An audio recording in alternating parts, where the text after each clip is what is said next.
Good morning, student. We are learning about method of separation. In our previous module, we already studied about first method, threshing. It's a process of beating harvested crops up to separate seeds from the stalks. Means to separate grains from stalks by beating them on a hard surface by hand or with the help of machines like combine harvesters and threshers. Today in this module, we learn about other method of separation like winnowing, hand picking, sieving, sedimentation and decantation, filtration, evaporation and condensation.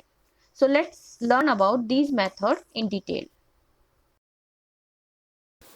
After threshing, threshed grain still contain seed covering and tiny pieces of leaves and stems, that is called chaff. Chaff is then separated by winnowing method. So after threshing, winnowing is done. Winnowing is the method used to separate chaff from the grain by wind or blowing air. As you can see the picture, a farmer stands at high level and lets the mixture fall on the ground. Chaff is lighter, so blowing away, and grain which are heavier that drop on the ground. So that's how chaff separated from grain. The separated chaff is used as fodder for cattle. So winnowing is used to separate heavier and lighter component of a mixture by wind or blowing air. Now third method is hand picking method, that is based on size, shape or color of the component that to be separated. For example, food grain and pulses that having stones and pieces of dirt and husk, that is seed covering. They picked out using hand. As you can see the picture. Now fourth method is sieving method. In this method, separation is based on the difference in size. Larger components left behind in the sieves and smaller component pass through the pore of sieves. So this method is known as sieving method. For example, wheat flour is sieved before it is used to making dough. Now let's understand the method of sedimentation and decantation. This method of separation is based on the difference in the weight of the component of a solid liquid mixture. In this method, the mixture is kept undisturbed for some time so that the heavier solid components settle down at the bottom of the container that containing the mixture. The solid component that settle down during sedimentation is called sediment, and the layer of liquid on the top of the sediment is called supernatant liquid. Look at the picture. In this picture, we have a solution of water and sand. And you will notice that the sand particles settle down at the bottom of the beaker. This happens because the sand particles are heavier than water. And a clear layer of water you can see above the settled sand. Now, children, if without disturbing the sediment of sand, if you gently pour out the top layer of water into another beaker, just like second picture, the first beaker will be left with the sediment of sand. This method is called decantation. So decantation is the process of pouring out the layer of clear liquid without disturbing the sediment is called decantation. Now next method is filtration.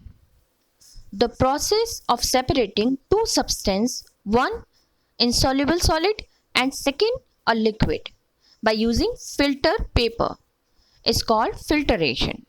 Filter paper is a filtering device. For example, while making lemon juice, seeds and pulps can be separated by the filtration method. Evaporation. The process in which a liquid changes into a gas is called evaporation. In this method, the mixture is heated. The liquid part of the mixture evaporates, leaving the solid part behind. Evaporation is used to obtain common salt from seawater. You can see the flow chart obtaining salt from seawater. In this method, seawater is collected in shallow pit, and then these pits is allowed to dry in the sun. As the water evaporates, solid crystals of salt are left behind. The salt is then collected and sent for purification, and that purified salt is used for various purposes. So it's the oldest way to obtaining salt from seawater. Condensation. This process is opposite of evaporation. So the process in which a gas change into liquid is called condensation. Children, you might have seen tiny water droplets on the leaves of plant and mirror of vehicles. These droplets are result of condensation process. When the water vapor present in the air comes in contact with cold surface of any object, it cools down and form dew. This is because of condensation process. Now solution and solubility. Children, when we add salt into water, salt dissolve in the water, but not all the substance dissolve in water.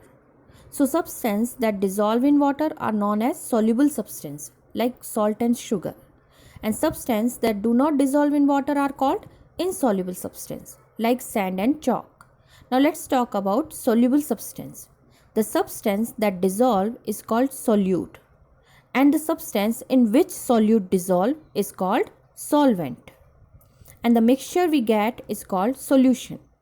Let's understand this by an example of sugar solution. In this, sugar is solute which dissolve in water, that is solvent, and what we get? Sugar solution.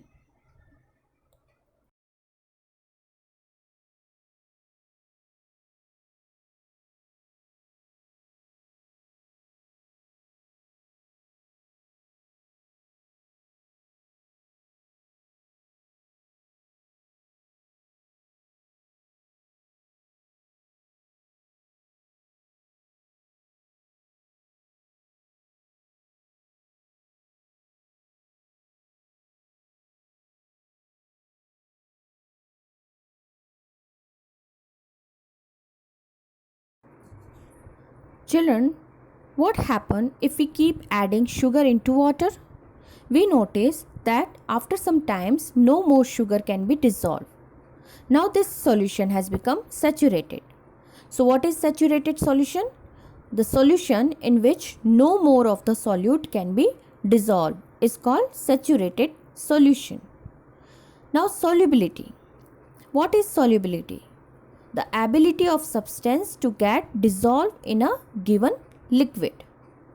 And the factor that affect the solubility are stirring. Sugar dissolves faster when the solution is stirred as compared to a solution that is undisturbed. Now solute in powder form. Sugar in the powdered form dissolve first than whole sugar cube.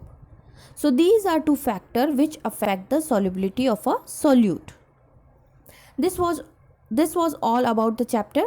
Read the chapter 2 and 3 times and attempt the worksheet.